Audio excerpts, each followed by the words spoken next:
Meantime, the chief steward had returned to the throne room, where he said to the king, "You are a fool to waste so much time upon these people." "What?" cried his majesty, in so enraged a voice that it awoke Bellina, who was asleep under his throne. "How dare you call me a fool?" "Because I like to speak the truth," said the steward. "Why didn't you enchant them all at once, instead of allowing them to go one by one into the palace and guess which ornaments are the Queen of Ev and her children?" "Why, you stupid rascal, it is more fun this way," returned the king, "and it serves to keep me amused for a long time." "But suppose some of them happen to guess aright," persisted the steward. "Then you would lose your old ornaments and these new ones too." "There is no chance of their guessing aright," replied the monarch with a laugh. "How could they know that the Queen of Ev and her family are all ornaments of a royal purple color?" "But there are no other purple ornaments in the palace," said the steward. "There are many other colors, however, and the purple ones are scattered throughout the rooms and are of many different shapes and sizes. Take my word for it, steward, they will never think of choosing the purple ornaments." Bellina, squatting under the throne, had listened carefully to all this talk, and now chuckled softly to herself as she heard the king disclose his secret.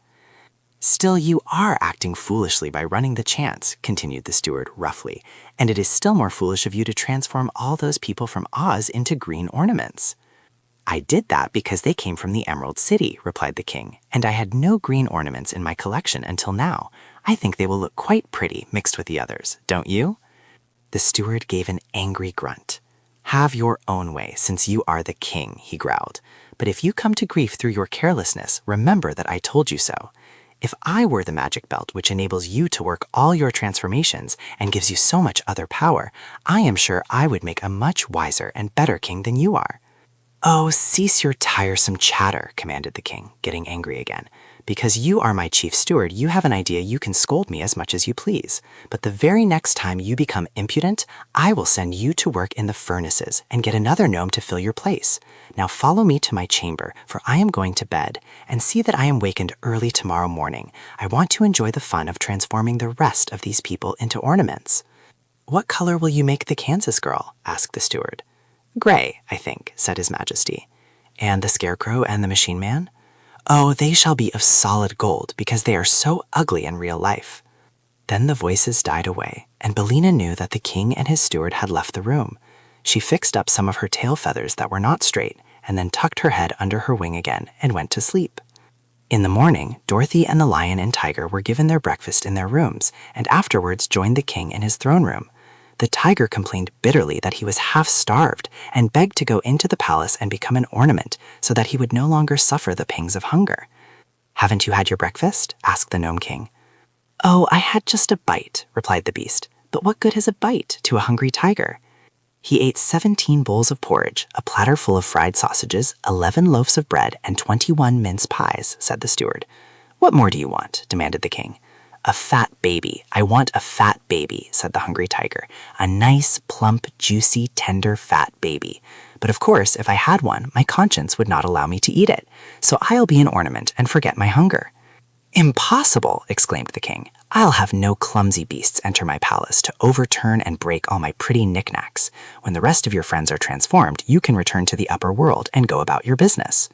"As for that, we have no business when our friends are gone," said the lion. "So we do not care much what becomes of us." Dorothy begged to be allowed to go first into the palace, but Tick-Tock firmly maintained that the slave should face danger before the mistress.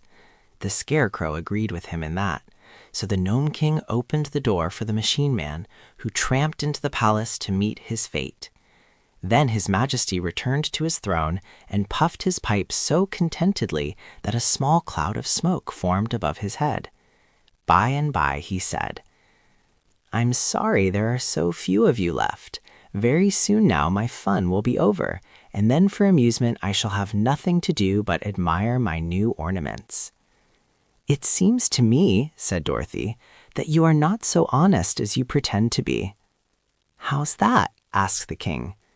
"Why, you made us think it would be easy to guess what ornaments the people of Ev were changed into." "It is easy," declared the monarch, "if one is a good guesser. but it appears that the members of your party are all poor guessers."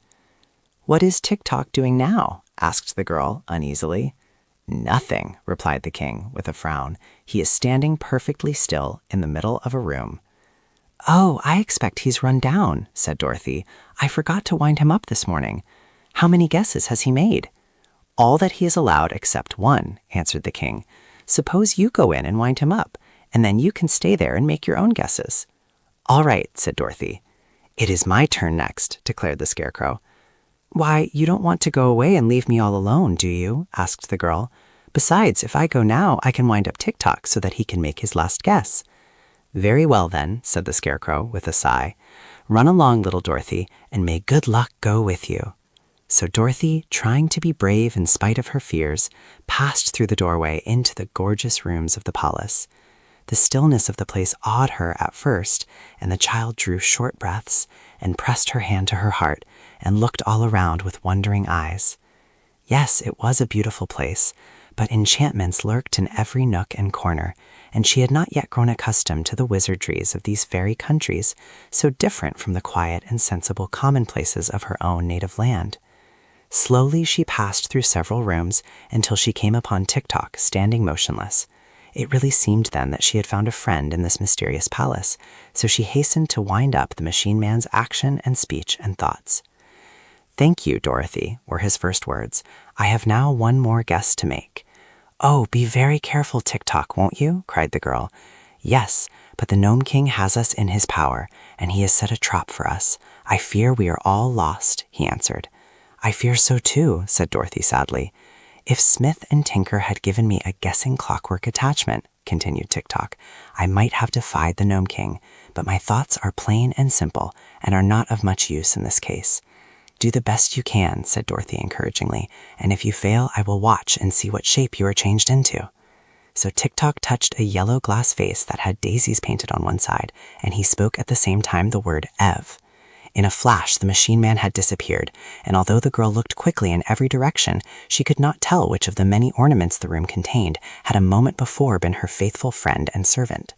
So all she could do was to accept the hopeless task set her and make her guesses and abide by the result.